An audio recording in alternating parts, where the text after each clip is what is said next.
আমার বড় ভাইয়ের বন্ধু খালেক ভাই, খাজা ভাই, আরো উপস্থিত আছেন এই এলাকার গণ্যমান্য ব্যক্তিবর্গ, আর আমার সামনে উপস্থিত এই অত্র এলাকার মা ও বোনেরা, সবাইকে জানাই সালাম, আসসালামু আলাইকুম।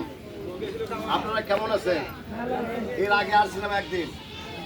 যাই হোক, এর সবচেয়ে বড় বিষয় আজকে আমাদের দুর্ঘাটা ইউনিয়নের এই যে ধারাবাহিকতা প্রধানমন্ত্রীর অনুসরণ করে আমাদের পাশে এক ভাই মামুন ভাই, উনি যে এই সহযোগিতা করতেছেন এলাকার এই গাছ লাগানোর জন্য, তাকে আমি আমার পক্ষ থেকে এই দুর্ঘাটা ইউনিয়ন বিএনপির পক্ষ থেকে আমি ধন্যবাদ জানাই।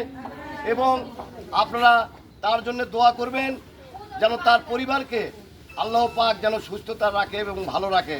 কারণ এইটা এই যে আপনারা জানেন, এই যে গাছ লাগান এর একটা উদ্যোগ, এই যে আমাদের মাননীয় প্রধানমন্ত্রী যে উদ্যোগ নিয়েছেন, কারণ জানেন আপনারা এই যে আমরা যে নিঃশ্বাসটা ছাড়ি, এই নিঃশ্বাসের মাধ্যমে খারাপ নিঃশ্বাস বের হয়, আর ওই গাছটা যেটা ছাড়ে সেটা হচ্ছে ভালো নিঃশ্বাস, ওই বাতাসটা।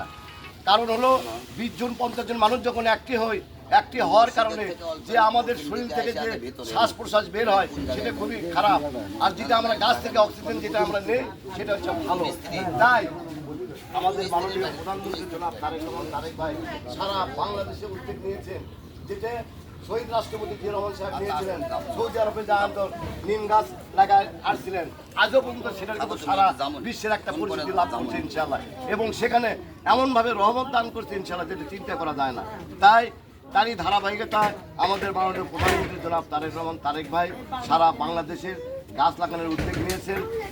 তা আমার কথা, আপনারা তার জন্য দোয়া করবেন, তারেক ভাইয়ের জন্য দোয়া করবেন, কারণ হচ্ছে উনি যেন ভালোভাবে এই দেশটা পরিচালনা করতে পারে। কারণ আমাদের গাবতলীর মানুষ উনি, আমাদের গাবতলীর ভাই।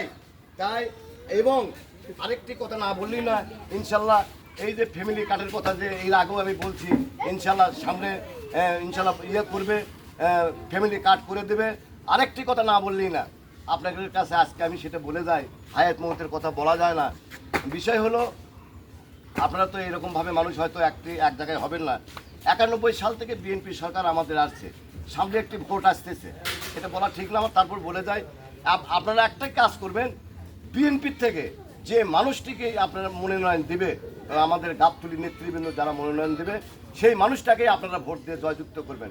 কারণ এই চেয়ারম্যানের মাধ্যমে বিভিন্ন সহযোগিতা, এই যে ফ্যামিলি কার্ড বলেন, উন্নয়ন বলেন, আপনাদের বয়স্ক ভাতা বলেন, বিধবা ভাতা বলেন, সরকার দেবে, সেইগুলো বিতরণের দায়িত্ব হলো এই স্থানীয় প্রশাসনের, স্থানীয় চেয়ারম্যানের।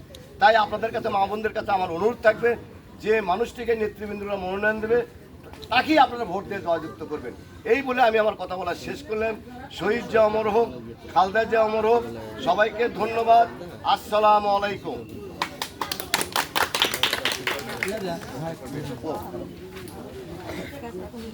এখন আপনাদের মাঝে কিছু কথা বলবেন আমাদের মাননীয় এমপি মহোদয়ের বড় ভাই এবং বড় ভাই এবং গাবতলী বিআরটিপি সভাপতি জাকারিয়া ইকবাল চাচা।